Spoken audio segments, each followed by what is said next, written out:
in any of the institutions, universities, if you see that the moment they talk about innovations, they talk about only the papers, so journal papers. Okay, so the journal papers, we know the standards of journal papers, how it is. Very few are going to the Scopus, Web of Sciences and so on. The moment they are talking about this journal papers, producing and so on, the performance appraisal of the faculties are noted based on these journal papers alone. But one of the toughest is getting the grants. Now, is there any method you are adopting in your universities or you are advocating to others, how this particular aspect of grants and evaluating the faculties out of which can be taken forward, or how it has to be taken forward? Yes. He chose the middle path because I'm at the center. You see, we all have that.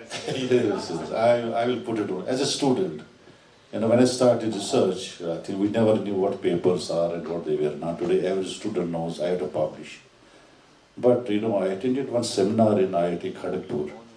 Professor K.V. Rao was giving a lecture, a big auditorium, and he used a word, we are young minds that time, publish or perish. That was the mantra at one point of time, around 40 years back.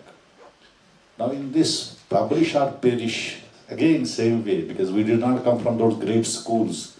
We came from good institutions, not the great. But what is great and good, please distinguish between it. We had wonderful teachers. We came back. I think it was any idea that you get, you pen it down, start thinking about it and extrapolate the ideas out of that.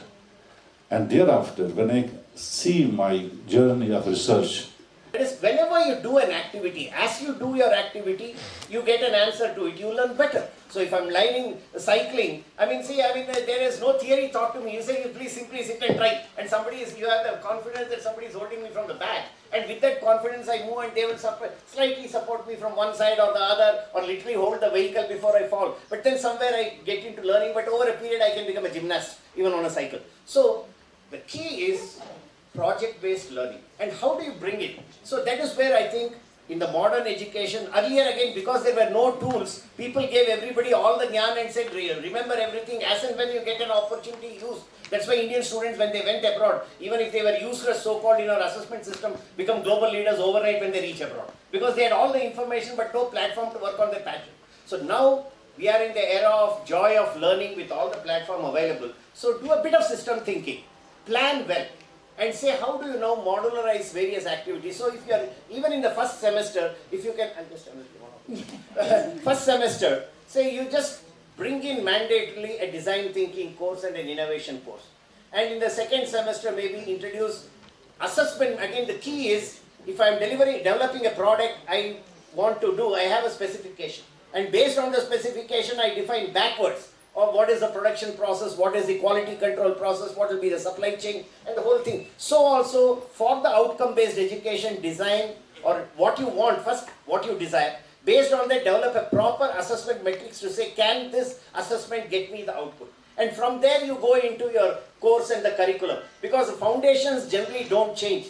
The applications, it is the same rice, we have all come from after wonderful lunch. It's the same rice, same dal, same sabji, but then the tadka you put or the combination you have, you can get 1,000 variety. So, design well, do multidisciplinary project-based learning. And third year students of electronics. And the name of company was kabad.com. Right? I said, in fact, it took me time also to understand what this kabad and all that, which term is it. He said, sir, during summer, when students go, they leave many belongings there. I started developing a code for it, an algorithm, and started sharing it. I got 4 crore rupees for that. And that time, he was invited by many innovation seminars to talk about us. This simple idea, this is one example. Second is what we are doing. At our own technology business incubated, I think today we have around 42 startups which come from our own students, alumni. It is a culture that we have to build up. When 3 years back, I introduced the course on entrepreneurship and innovation to all students. Many of them might have thought, some said frankly, some didn't say. That is what why we teach it. My objective was, if I admit 1,000 students every year. One of our students who passed out in 2025 is an AIML student, but his father is a police, he works in the police department, and there was a rule that was put across in the city of Bellary that everybody should wear their helmet. So there was a lot of resistance because Bellary during summer it's going to be very hot. So that boy actually discussed with his father, what is the major problem that why people are not wearing a helmet? They say it's a heat. So he went back to the drawing board. He created an helmet which can, which has that necessary features to it where it can, whatever the sweat that's accumulated in the head gets aerated outside, and its head will always be cooler. And he designed it. He prototyped in our institution. You'll not believe, he was awarded by the Prime Minister of India in Bharat Mandapam, and you can check the website. What it says, he received in front of, as one of the best startup, he's incubated the company. What I feel is, students, the best way to become an entrepreneur is to actually go and experience it. Export-oriented units, small micro units which are looking at struggling to reach out to the market globally, also to have a research-based support that will work on product market fit.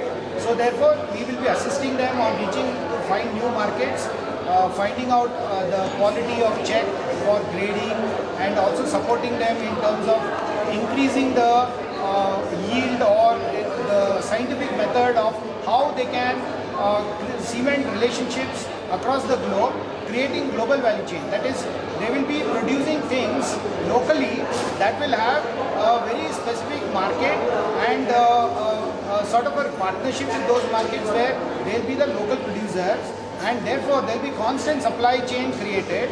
And along with that, we are also assisting with banking support.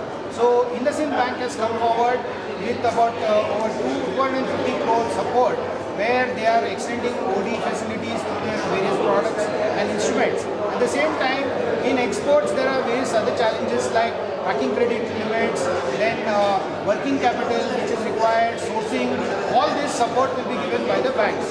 And Exim Bank, NABARD, SIDBI, and then APEDA, CAPEC, and then the local Karnataka export-oriented nodal agency, that is VKF, all of them are part of this collaboration. And we are also looking forward to cement the relationship with Ministry of Commerce and Ministry of MSMEs very soon. And this will be a unique support mechanism to boost the local economy. So in Bellary, we have already identified about 150 MSMEs, which are small and which are looking at robust export-oriented support. And apart from that, startups which are having ideas on export-oriented based products, that also will be incubated in the Kishkinda University campus. Now, once this particular thing becomes stabilized over a period of 6 months, then we will be implementing other schemes like MSME RAM schemes also there, and spreading and inviting all other universities to participate as incubation center.